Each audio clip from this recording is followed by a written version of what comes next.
Hello, everyone, and welcome to another lecture. The topic for this lecture is Universal Declaration of Human Rights. As I have told you earlier, that I'll be discussing both the papers, political science as well as human rights. So, this lecture is upon the human rights, and in this, we are going to discuss Universal Declaration of Human Rights, that is UDHR. So, moving to our first slide.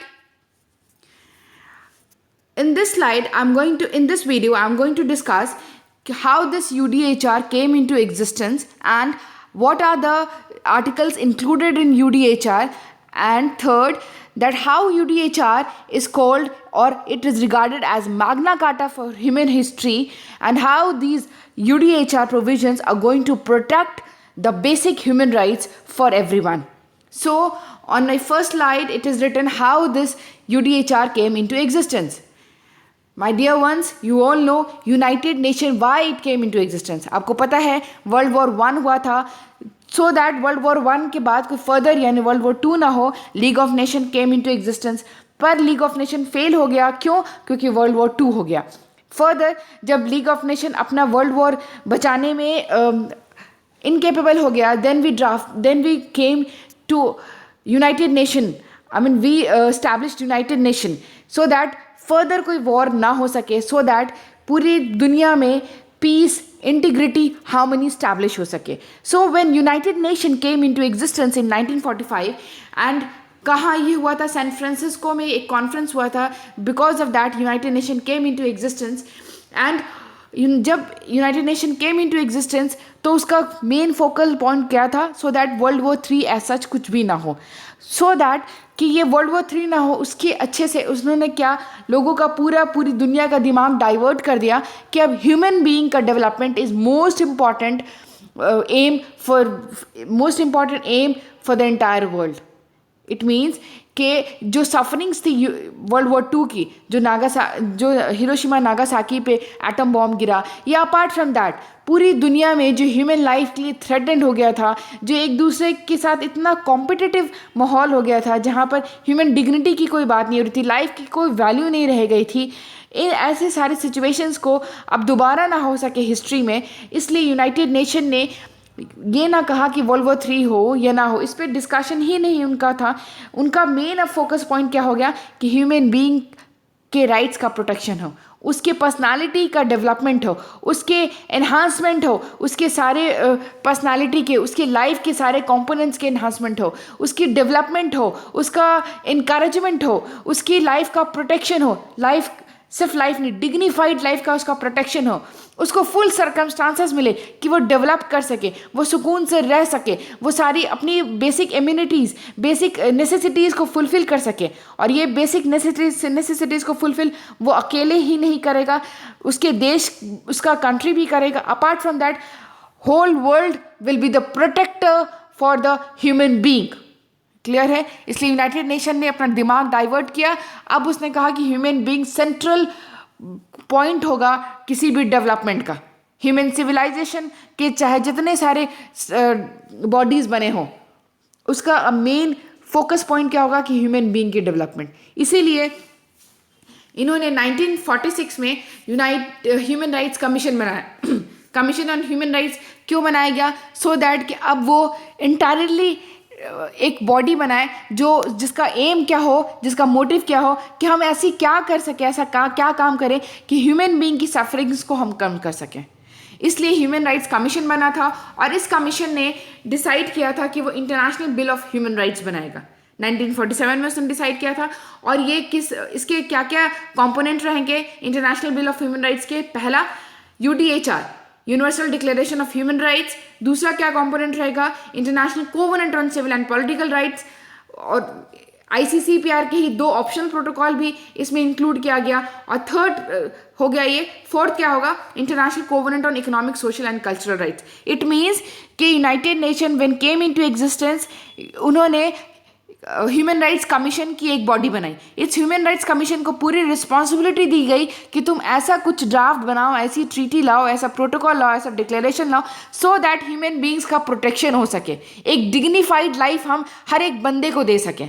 तो human rights commission ने एक bill pass किया, जिसे हम कहते हैं international bill of rights.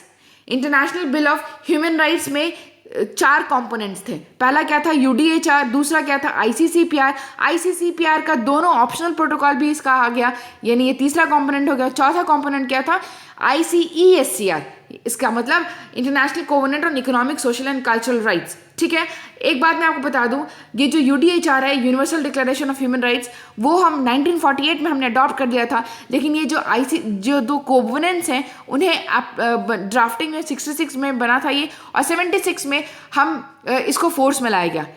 क्यों लाया गया? क्योंकि आपस में कंट्रीज में बहुत सारी मिसअंडरस्टैंडिंग्स थी। आपको पता है कि पूरी दुनिया आफ्टर वर्ल्ड वॉर 2 क्या हुआ था, पूरी दुनिया 2 पार्ट्स में बढ़ गई थी। इसका मतलब वेस्टर्न ब्लॉक हो गया था, ईस्टर्न ब्लॉक। वेस्टर्न ब्लॉक में कौन थे, यूएसए। ईस्टर्न में क्या था, यूएसएसआर।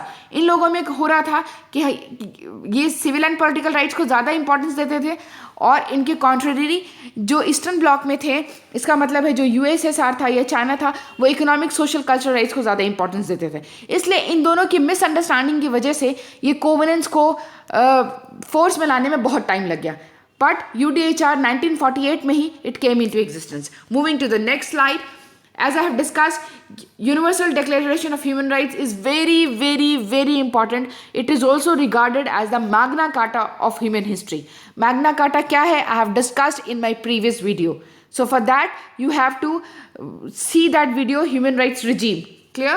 So, UDHR यानी Universal Declaration of Human Rights को जनरल असेंबली ने 10th दिसंबर 1948 में एक्सेप्ट किया। It came into force and that is why 10th December is regarded as the human rights day. ये पूरी दुनिया में ह्यूमन राइट्स डे की तरह सेलिब्रेट किया जाता है। ये बहुत इंपॉर्टेंट है because for the first time fundamental human rights was universally protected. इसका मतलब कोई जुरिस्डिक्शन या कोई डोमेस्टिक लॉज इसको प्रोटेक्ट नहीं कर रहा है, बल्कि ये इंटरनेशनल लेवल पे हर एक कंट्री इसको प्रोटेक्ट देगी, इसको इतना रिस्पेक्ट देगी। Because of this it was translated into 500 different languages. So moving to next, अब ये यूडीएचआर जो है उसको हम कितने तरह से क्लासीफाई कर सकते हैं। First is preamble, second general. General में 1-2 आर्टिकल्स है, I will be discussing these things in detail. Third हम सिविल एंड पॉलिटिकल। देखो ये जो यूडीएचआर है ना, इसमें दोनों तरह के राइट्स हैं, सिविल पॉलिटिकल राइट्स भी हैं और हमारे economic, social and cultural rights भी हैं। So it is a combination of both the rights. ये डिक्लेरेशन है, इसका मतलब है कि सिर्फ एक गाइडलाइन है, एक वॉचडॉग की तरह है, या फिर ये कहो कि एक मार्गदर्शक होगा, यानी ये बताएगा कि दोनों राइट्स इंपॉर्टेंट हैं किसी भी ह्यूमन के डेवलपमेंट के लिए। इसका मतलब ये है कि यूडीएचआर ने एक पूरी दुनिया को सजेशंस दिया, एक guideline the, how to protect human being, how to protect the rights of human being. And these rights can only be protected if we are going to grant civil, political, economic, social and cultural. Every right, if the people, if the human is going to enjoy these all rights, then only he can have the full development of his personality, full development of his mind. Clear? Now the last will be the concluding. So, preamble. My dear friends, I'd like to emphasize, if you have not listened the nature and meaning of human rights, in my previous video I have uploaded this nature and meaning of human rights. It is very, very important to listen to that video, to understand that video, because the preamble of UDHR and the preamble of both the covenants is somehow similar to the meaning and nature of human rights. Clear hai? Isliye I suggest you all ki please listen to that, then only you are going to understand in a better manner. So, preamble में the things which were important, I have highlighted those lines. Preamble of UDHR क्या कहता है कि inherent dignity and of equal inalienable rights. Inherent इसका मतलब है कि nature ने आपको जब इस दुनिया में लाया तो कुछ राइट्स देकर लाया था, आपको नेचर ने वो राइट्स प्रोटेक्ट करना है, आपको नेचुरल राइट्स हैं, ये कोई ले नहीं सकता आपसे और किसी की सिंपैथी पे दिए हुए नहीं है, ये आपको by the virtue you are a human being, एक ह्यूमन बीइंग इस दुनिया में आया तो नेचर ने, क्रिएटर ने या भगवान ने उसे एक सोचने की ताकत दी, रीजन एबिलिटी दी, विजडम की एबिलिटी दी, वो समझ सकता है what is good and what is bad for that person.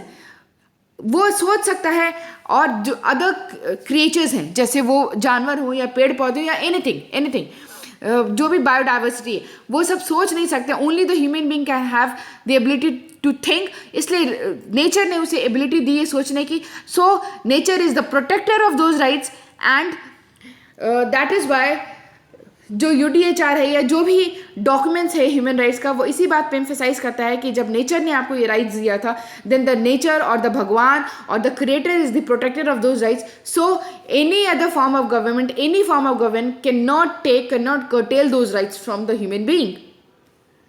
Inalienable का मतलब है it exists, it is applicable, it is given by the nature, not by the sympathy of any government. Second क्या है, human rights have resulted in the बार्बरस act. Okay, बार्बरस act हमने देखा world war 1 और 2 का हालत, जी जहाँ पर क्या हुआ था, कितनी निर्दयता के साथ कितना वॉयलेशन हुआ था, कितनी एट्रॉसिटीज हुई थी ह्यूमन लाइफ के लिए. तो it is the result of those बार्बरस act which have outraged the conscience of Mankind and advent of. यही बात इसमें डिस्कस है कि इतना बार्बरस को देख के, इतनी एट्रॉसिटीज़ को देख के ये फील किया गया कि यूनाइटेड नेशन का एम सिर्फ वर्ल्ड वॉर 3 रोकना नहीं होगा, बल्कि ह्यूमन राइट्स की प्रोटेक्शन का सबसे इम्पॉर्टेंट एम होगा. ह्यूमन राइट्स प्रोटेक्शन सबसे इम्पॉर्टेंट एम होगा यूनाइटेड नेशन का. Third is rebellion against tiny and operation. ये भी कहा गया 1945 में, आपको पता है United Nation came into existence. हमारे यहाँ आज़ादी कब मिली, 47 में. सिमिलरली बहुत सारी एशियन एंड अफ्रीकन कंट्रीज़ में उस वक्त भी कॉलोनाइजेशन का पीरियड था.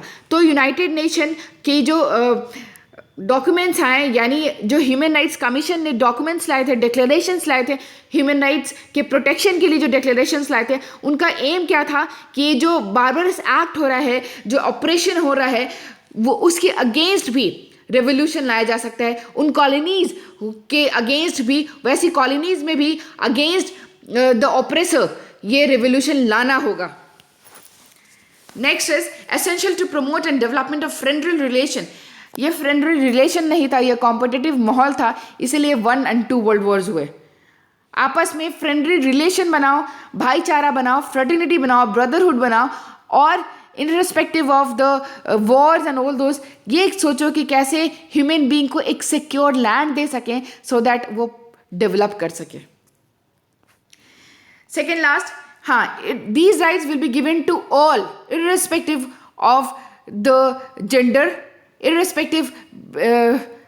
इररिस्पेक्टिवली जो भी हमारे अंदर डिफरेंसेस हैं, चाहे वो डिफरेंसेस जेंडर की वजह से हो, race, caste, colour, language, religion, किसी भी बेसिस के ऊपर डिफरेंसेस हो, बट ये राइट्स उसके ऊपर फॉलो नहीं होगी. ये इक्वली सबको इंजॉय करने का मौका मिलेगा, irrespective of the differences which we have among each other. Last is, हाँ, ऑल द स्टेट्स यानी सारी कंट्री प्लेज करेगी कि ये जो यूनिवर्सल डिक्लेरेशन में राइट्स दिए गए हैं वो अपने अपने देश में अपने लोगों को वो देने की कोशिश करेगी.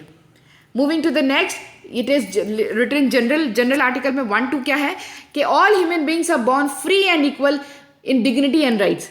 यानी हर एक बंदा फ्री बॉर्न हुआ है नेचर की तरफ से, और सबकी इज्जत बराबर है.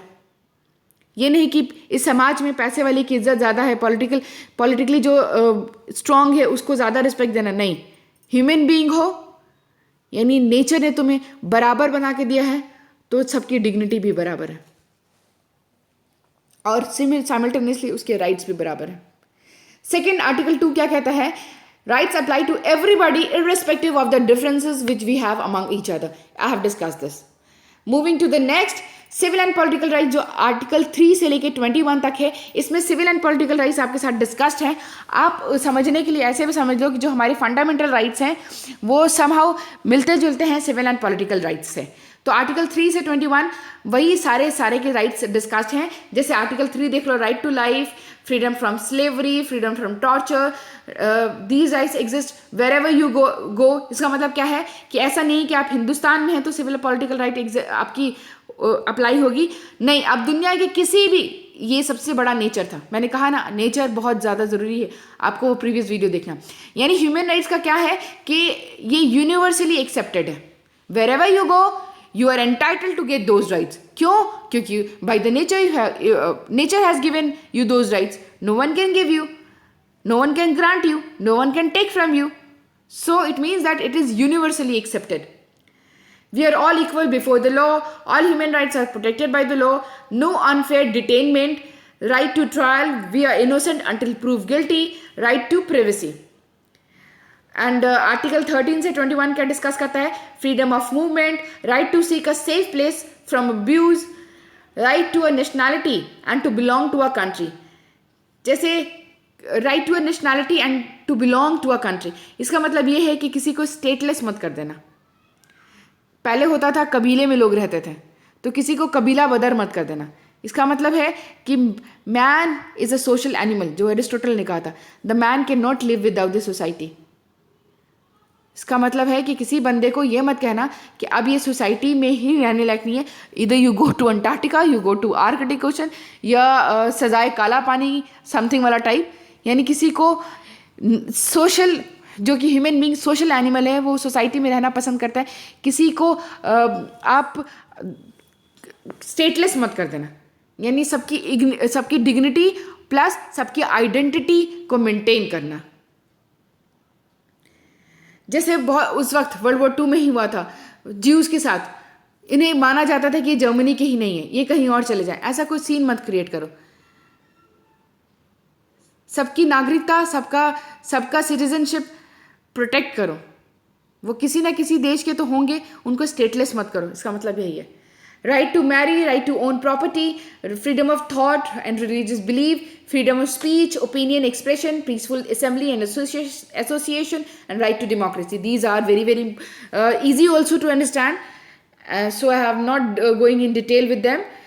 Now, economic, social and cultural rights. ये कहाँ से? आर्टिकल 22 से 27 तक economic, social and cultural rights इसमें डिस्कस्ड है. इसमें कौन से राइट्स आते हैं? Right to social security, right to work, right to rest and leisure, right to food and shelter, right to education, right to culture and community. इसका क्या मतलब है? जैसे आपके कुछ, for an example, I am only taking for example, जैसे आपके भी कंट्री में, हमारे इंडिया में कुछ फंडामेंटल राइट्स हैं, कुछ डीपीएसपी यानी directive principle of state policy. इसका मतलब है कि कुछ इकोनॉमिक सोशल के राइट्स के जो बेस्ड हैं, उनको देने में स्टेट को बहुत पॉजिटिव इम्पैक्ट करना पड़ता है, बहुत पॉजिटिव इफेक्ट लगाना पड़ता है, बहुत ज़्यादा रिसोर्सेज की उसमें ज़रूरत होती है. तो ऐसे राइट्स को हमने डीपीएसपी में रख दिया है ना, directive principle of state policy, जो कि हम फर्दर कोशिश करेंगे कि उन राइट्स को भी हम फंडामेंटल राइट्स में ला सकें. सिमिलरली, जो मैंने आपको अभी वीडियो की स्टार्टिंग में डिस्कस किया था कि although these rights came into existence, but there were some misinterpretation, या फिर कहो कन्फ्यूजन, या फिर डिसएग्रीमेंट था between the west and east, western and eastern world. कुछ लोग चाहते थे सिविल एंड पॉलिटिकल राइट्स को ही हम प्रोटेक्शन दें, कुछ चाहते थे कि नहीं, simultaneously economic, social, cultural rights भी बहुत बहुत इंपॉर्टेंट है. इनके बीच में डिसएग्रीमेंट था, इस वजह से फर्दर कोवेनेंस लाया गया, अलग अलग कोवेनेंस लाया गया. लेकिन यूडीएचआर में, यानी universal declaration of human rights में, दोनों राइट्स को इंक्लूड किया गया. ये दिखाया गया कि दोनों राइट्स इक्वली इंपॉर्टेंट हैं for the enjoyment of human rights. So कुछ राइट्स को हमने सिविल एंड पॉलिटिकल में लाया, कुछ राइट्स को हमने economic, social and cultural rights के हेडिंग में लाया. और ये राइट्स 22 से 27 है, आर्टिकल 22 से 27 तक है. आई हैव डिस्कस विद दिस. और नाउ कंक्लूडिंग, यानी कंक्लूजन का है, क्या है यूडीएचआर का. आर्टिकल 28 क्या कहता है? Right to social and international order of these rights. इसका मतलब ये है कि ये आप कहीं भी चले जाओ, ये यूनिवर्सली एक्सेप्टेड होंगे, और जो भी इंटरनेशनल ऑर्गेनाइजेशंस हैं, या फिर जो भी जहाँ जिस देश में जा रहे हो उसके जो डोमेस्टिक ऑर्गेनाइजेशन है, या कोई भी सोशल कम्युनिटी है, वो सब कोशिश करेंगे कि आपके राइट्स को प्रोटेक्शन दी जा सके, क्योंकि इसके इन्फ्रिंजमेंट का तो किसी को हक ही नहीं है. ये राइट्स नेचर ने दिया है. ये सरकारें जो हैं वो सिर्फ कोशिश कर सकती हैं कि ये जो राइट्स नेचर ने ह्यूमन बीइंग को दिया है, ह्यूमन बीइंग उसको एंजॉय कर सके. एक पॉजिटिव स्टेप्स ले सकती हैं ये जो अथॉरिटीज़ हैं. तो यही बात हो रही है इसमें. आर्टिकल 29 क्या कहता है? The responsibility to protect the rights and freedom of others. ये जो आर्टिकल 29 है, रिस्पॉन्सिबिलिटी से क्या मतलब होता है कि हमारी ड्यूटी बनती है कि हम अपनी ड्यूटी करें, तभी सामने वाला अपना राइट एंजॉय कर सकेगा. ये तो आप सब जानते हो कि हम अपनी ड्यूटी नहीं, जो राइट एंड ड्यूटी है वो ट्विन रोप है, यानी दोनों साथ साथ चलते हैं. एक बंदा ड्यूटी करेगा तभी सामने वाला अपना राइट एंजॉय करेगा. साइमल्टेनियसली हर एक बंदे के साथ उसके राइट्स एंड ड्यूटीज़ जुड़े हुए होते हैं। यही आर्टिकल 29 डिस्कस कर रहा है कि हमारी रिस्पॉन्सिबिलिटी होती है, यानी हमारी ड्यूटी होती है कि सामने वाले राइट्स और उसकी फ्रीडम यानी उसकी आज़ादी को रिस्पेक्ट दें। Article 30, the last article of UDHR is no one can remove these rights. इसका मतलब है कि आप कोई भी डोमेस्टिक कंट्री, कोई भी बुद्धिजीवी यानी कोई भी इंटेलेक्चुअल पर्सनालिटी, कोई भी बंदा इसमें जो राइट्स डिस्कस्ड हैं UDHR में, उसके साथ कोशिश नहीं करेगी छेड़छाड़ करने की। इसका मतलब ये होता है कि उसके साथ, उन राइट्स के साथ कोई ऐसा नहीं होगा कि कुछ उसके पार्ट्स को एक्सेप्ट किया जाए, कुछ उसके पार्ट्स को अलग तरीके से इंटरप्रेट किया जाएगा। बिल्कुल नहीं, ये राइट्स जैसे हैं वैसे ही वैसे ये राइट्स एक्सेप्ट होनी चाहिए पूरी दुनिया में। उस राइट्स के साथ कोई छेड़छाड़ नहीं होना चाहिए, कुछ उसके पार्ट्स के साथ कुछ गलत इंटरप्रेटेशन नहीं होना चाहिए उन राइट्स का। इसका सिंपल सा ये मतलब होता है कि आप उसके साथ ये जो राइट्स दिए हुए हैं UDHR में, उसके साथ कोई डिस्ट्रक्शन नहीं होगा, कोई रिस्ट्रिक्शन नहीं होगा, कोई डेरोगेशन नहीं होगा। So this is all about the UDHR। I hope you like it. Thank you for watching.